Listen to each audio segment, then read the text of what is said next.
Here I am working on brakes.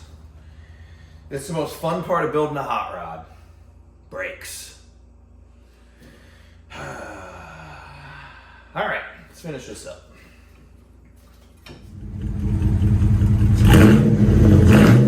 Catch the last video, go check it out, but we did an elimination of the blower motor, blocked the passenger side off, put a manual master cylinder in, and now I think I've got enough brake line to run my brakes. I'm gonna do a manual proportioning valve for the rears.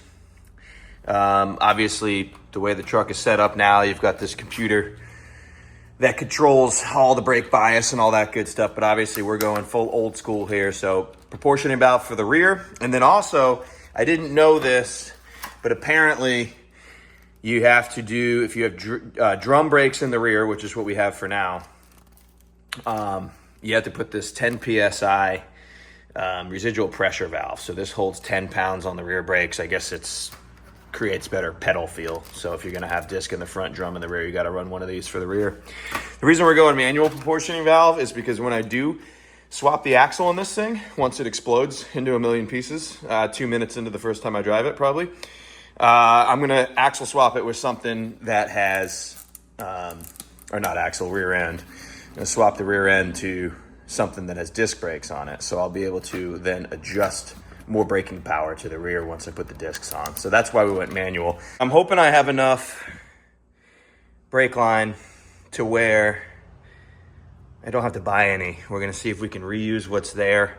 Probably gonna come out of the master cylinder, go into my proportioning valve first, and then go into maybe a short run of brake line from there, and then go into our residual pressure valve after that. I think that's the way we're gonna set this up. And that's gonna go to the rear, which is this guy here. That goes to the rear. So I gotta figure out where that terminates in this block. And hopefully I can, yeah, we've got some nice, these bendy lines are gonna be nice too. I think we'll be all right. I think we're gonna have enough brake lines to make this happen. Even flow, thoughts arrive like butterflies. He don't know, so he chases them away. I love doing brakes. I love doing brakes. I wish I had regular wrenches. I have these weird things that are supposed to allow you, all my standard wrenches. My metric wrenches are all normal. I got nice ratcheting ones and stuff. But I'm a cheap person, so I use the wrenches that were given to me when I was like 10, which have these weird things in them that make it so you can ratchet on the nut, but they don't grab very good. I don't like them. They're not great, okay? I'm gonna be honest about that. They're not great. All right, I've got updates. We've got the ABS proportioning module deal out of the way with the corresponding bracket try. Got the master cylinder out of there, the original one. Got these really cool flexi juice pipes. I'm gonna reuse those. And then we've got 3 here. So trying to think about how I'm gonna do this, because the front brake, so this is the rear, this is the front brakes. The bigger master cylinder always goes front, smaller one goes rear. So this one's the rear, this one's only about this big. This one takes up the rest of it. So on front brakes, I've got this little splitter deal.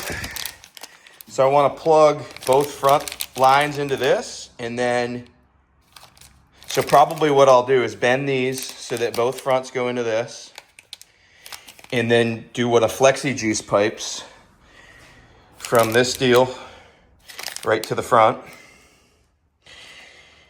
And then probably will do I might be one little juice pipe short. Oh, you know what? We got these little mini ones. That'll be perfect.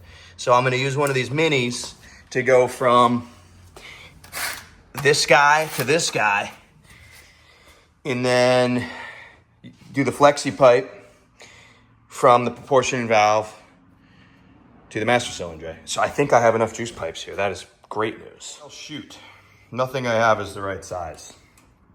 We got these big old guys, and my splitter is what, 3/8? I'm guessing. Same thing with these. For all of these Willwood products, they use the small ones too.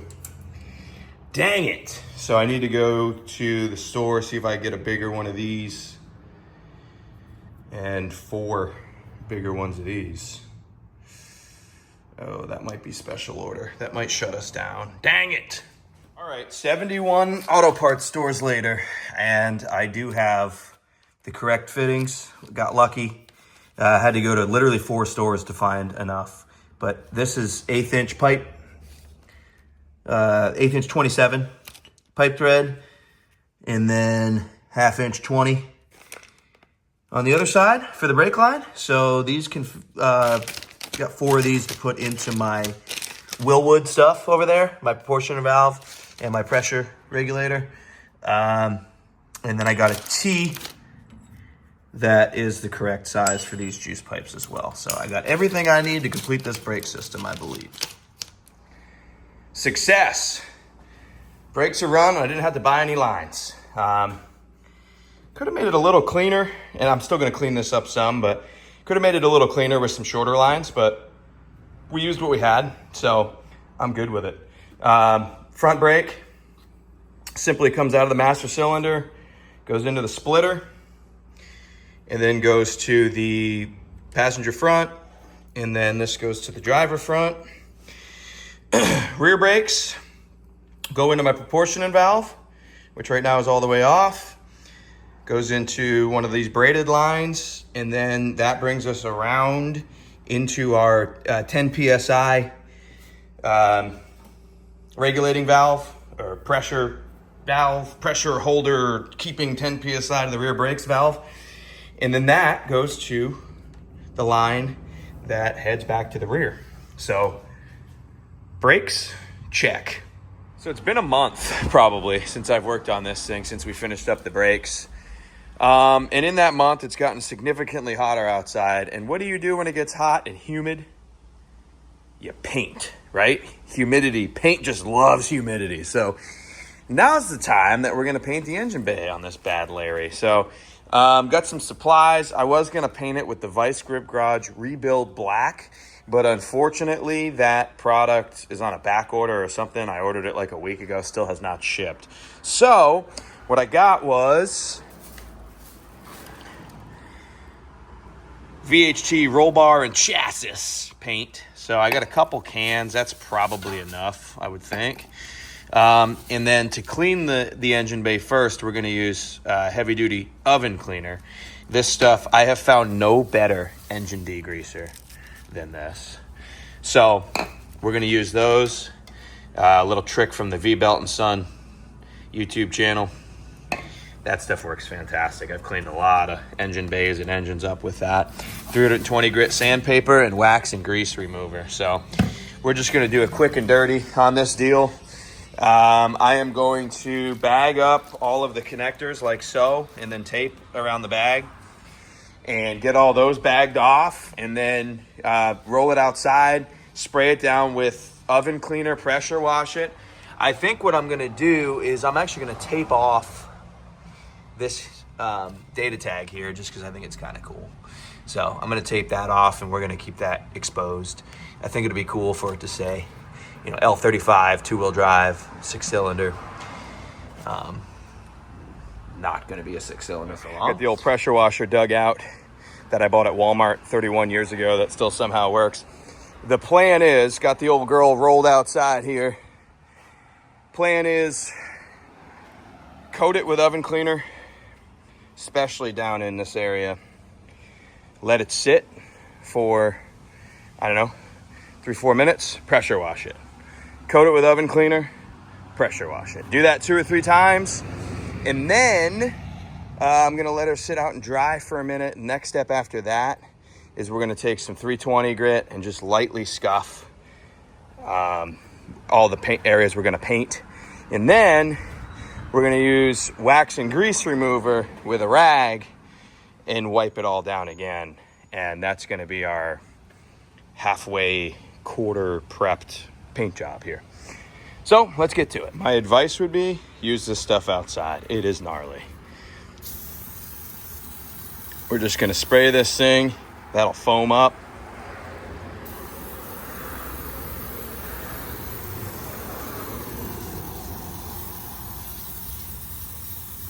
And then we're just gonna let her sit. You can hear it crackling there. Going to work.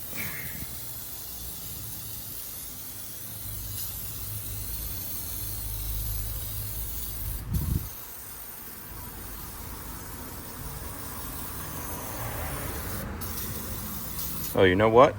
I better cover that steering box.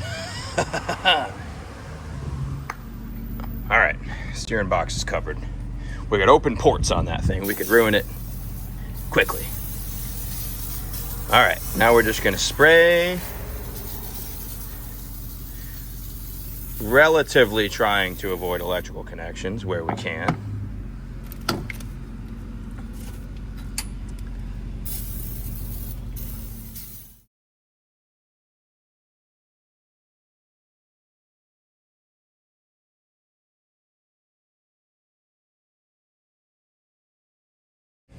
Well, remember how I said that stuff was powerful?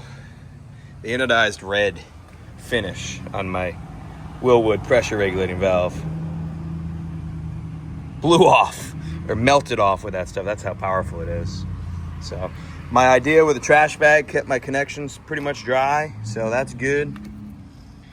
Don't know if I'm going to use them or not, but just wanted to cover them up anyway. Also, look at took the chrome finish off of this thing. That's crazy, huh? That stuff is no joke. But we got a really nice, clean engine bay now. So now this can dry, and we'll hit her with a little sandpaper. I don't know if we really need to, because that stuff is so powerful. It kind of etched everything anyway, but that's okay. Back in the garage, let it dry. Tomorrow, pull it back out and get to painting.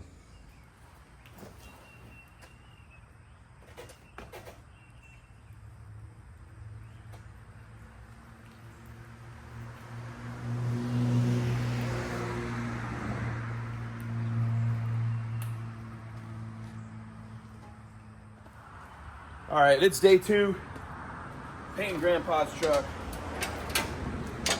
I have a lot to do today. It's like 9:30 in the morning. I've got to paint this. I've got to go to the gym, got to go grocery shopping, got to create some crock pot scenario for next week. And then Supercross practice starts at like 1:30. So I gotta get all that done so that I can sit on the couch and be useless at 1:30 for the rest of the day. So we got Supercross, we got Game 3, Warriors, Rockets, and we've got me sitting on the couch. So let's get to it.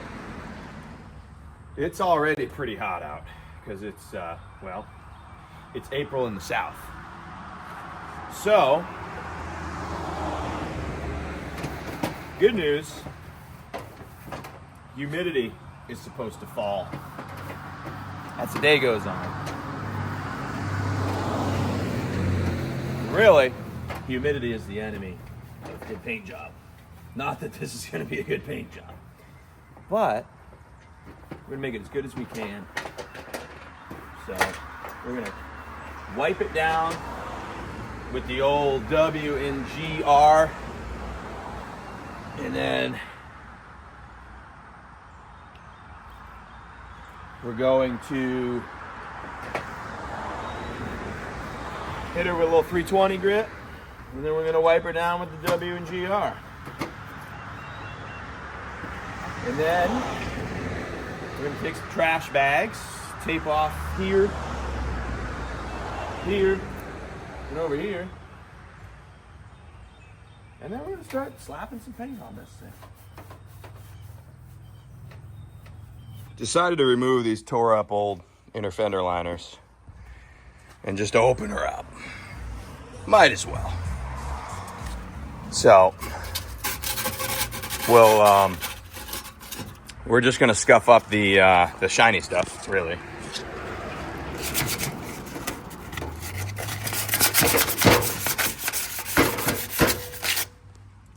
Just like that. And then we'll clean it up once again and then start applying paint. All right, we've got her taped off in an extremely professional manner. And we're just gonna start spraying some paint. I may not be able to hit all of this. It's already black, so that'll probably be all right. I mean, I'm not gonna remove every bit of wiring out of here and all that. We're just gonna do the best job we can. And might grab a license plate or something to mask this off as I paint around it. But we're just gonna hit it with some black. Transform this thing.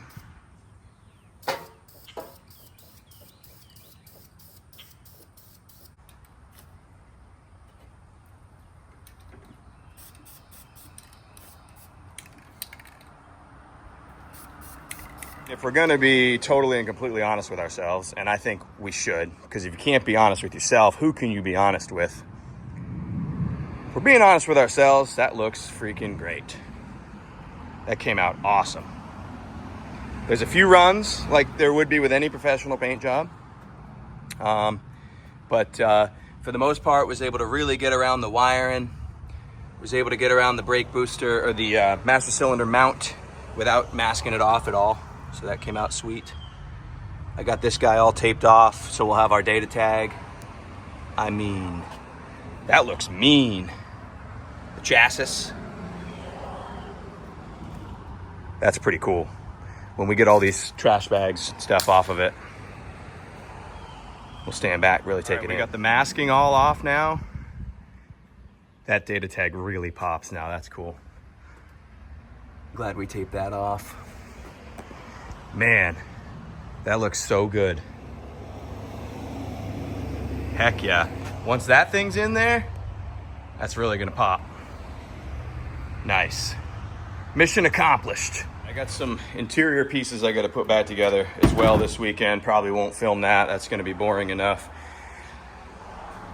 Next video, we got some work to do on this thing. I know it's missing a few sensors. I got a box of parts there, as you can see. Looks like coolant temp sensor, I'm guessing. I gotta go through and figure out what we're missing. We're missing some stuff. I know it doesn't have valve cover gaskets. Got a flex plate in there. We gotta actually assemble this engine. We gotta put a different oil pan on it as well, so it'll clear the cross member. So got a lot of work to do on that, but man, the engine bay is painted and this truck is essentially ready to stab the engine transmission, and I have made a decision on the transmission as well. More to come on that. Appreciate you guys watching.